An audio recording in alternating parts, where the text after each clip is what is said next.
Column for I've already done all the data to save time. So first, the loan amount, which is our acquisition price, times our loan to value ratio, $900,000. Next is our loan payment. Our monthly loan payment. Find our payment function. Our rate. And we're going to do our period first. It's going to be 30 times 12. Our rate is 5.5 divided by 12, and our present value is going to be our loan amount, which is $900,000, and that is our monthly loan payment of $5,110.10. To find our depreciable base, we are going to take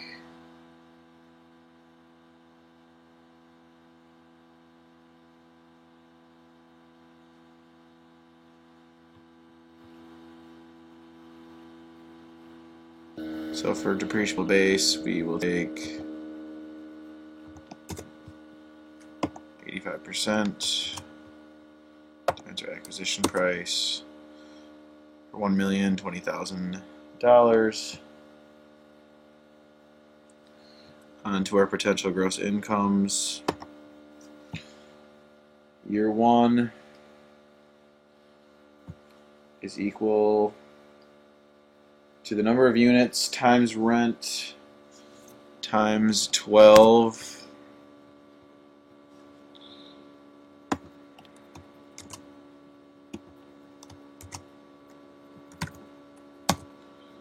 which is equal to $132,000. Then to find the next year, we're going to use our vacancy, or we're going to use our rent growth rate, which is 3%, and we are going to do this times 1 plus our growth rate. We'll lock our growth rate in. We're going to drag this out to get that answer. Our vacancy rate is 11%, so that is going to equal our previous value times the 11%. And we're going to lock that in and drag that over for our vacancy rates. Once we have our vacancy rates, we can calculate our expected gross income, which is our potential gross income. You can see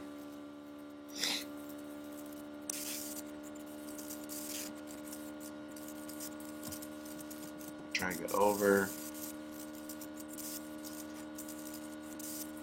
Then we're going to calculate out our total expenses. One. And equals our fixed, equals our variable, and our reserves. All of those have growth rates, which we are going to calculate out.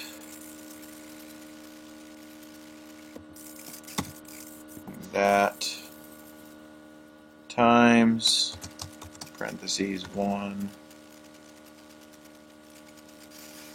plus our growth rate for fixed expense,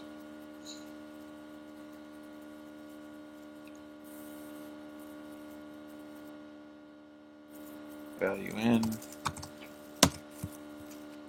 12,360 year 2, drag that over, Same thing for these two.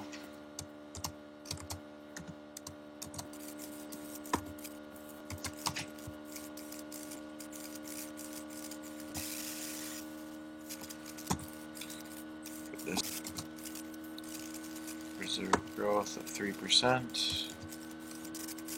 Lock all those in. All over.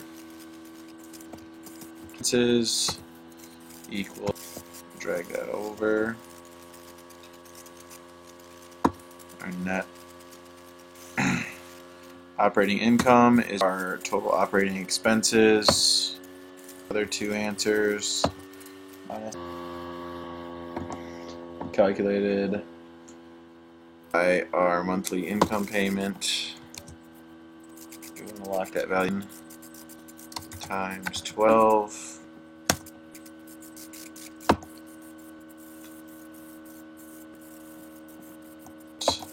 Forecast tax flows are equal to our net operating income plus our debt service because it's a negative number.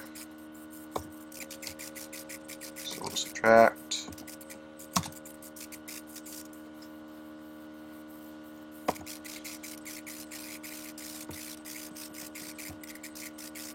Goes over to get the correct values. Next, we're going to work our way down to taxable income. We're going to get our net operating incomes from here.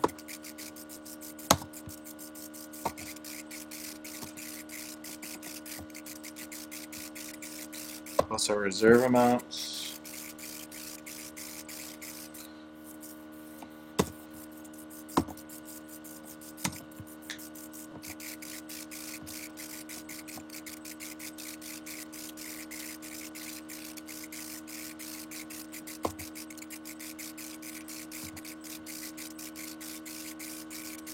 Minus our interest.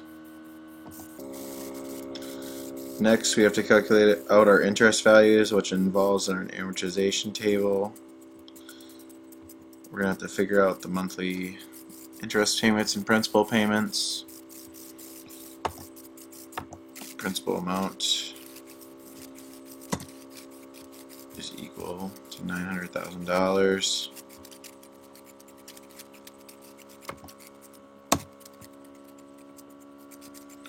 To get our payment, we're going to use the payment function again.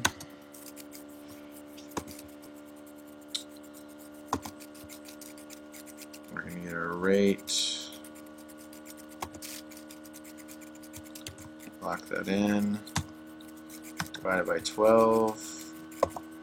Our number of periods, which is 30. Lock that in. Times it by 12.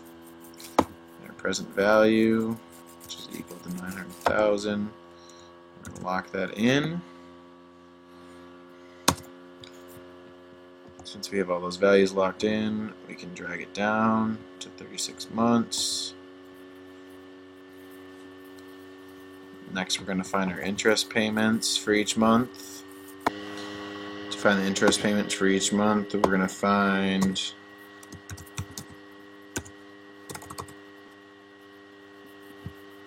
interest payment rate is the same. Lock that in, divided by 12. Period is equal to that.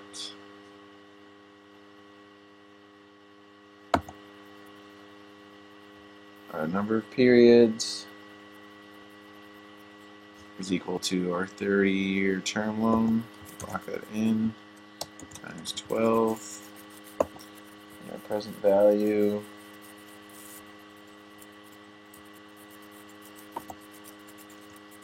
$900,000, and we're going to lock that in.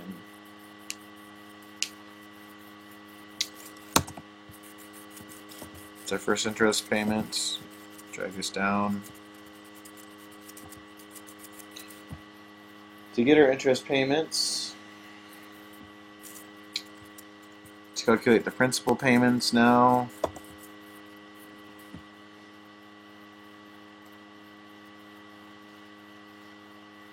we just do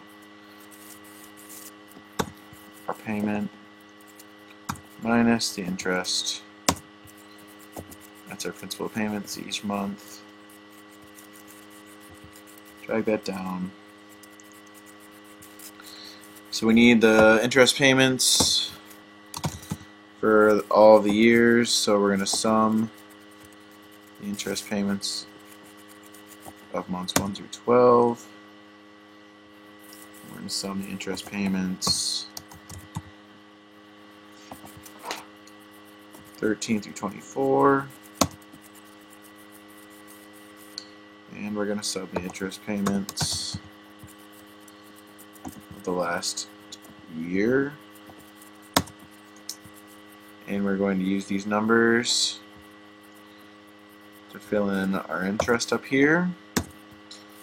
Year 1 is equal to 49,197.41.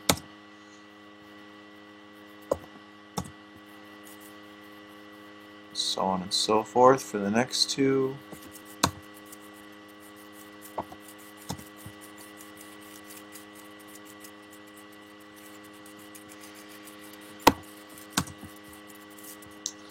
And then we're going to have our straight line depreciation to calculate out next.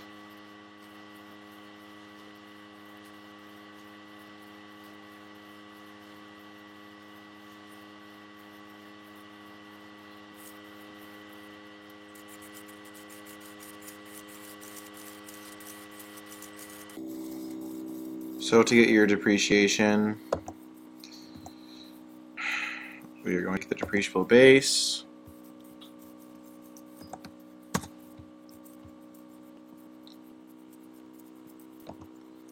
Lock that in.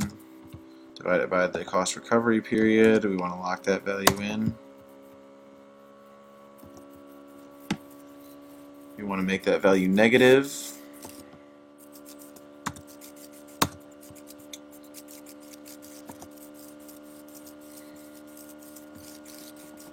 Drag that across. And then for taxable income, we are going to sum all these together.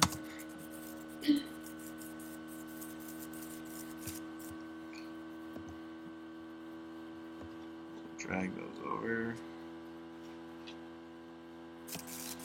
to get those answers.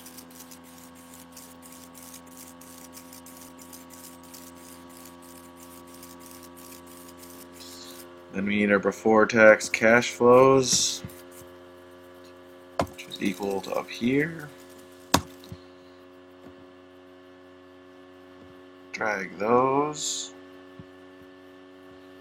Then to get our tax impact, we are going to take the taxable income and times it by the investor's required rate of return. Lock that in. Drag it over. And to calculate our after-tax cash flows, we want to subtract our before-tax cash flows minus our impact. So this minus this. In this case, we're going to add value.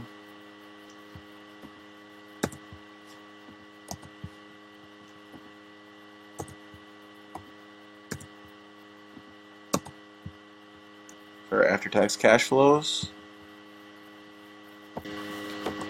Now to find our future sales price, we're going to take the acquisition price and times it 1 plus depreciation for the total holding period